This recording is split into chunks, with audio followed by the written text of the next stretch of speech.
পঁচিশে বৈশাখ মানেই চারিদিকে রবি ঠাকুরের একটা আভাস ছড়িয়ে থাকে।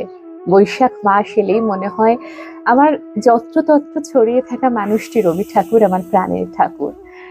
আর তার লেখা গান কবিতা, সারাক্ষণ কোথাও গিয়ে গুনগুন করছি গান, সারাক্ষণ কোথাও গিয়ে কবিতা বলছি, আবৃত্তি করছি, ছোটদের কবিতাগুলো বলছি।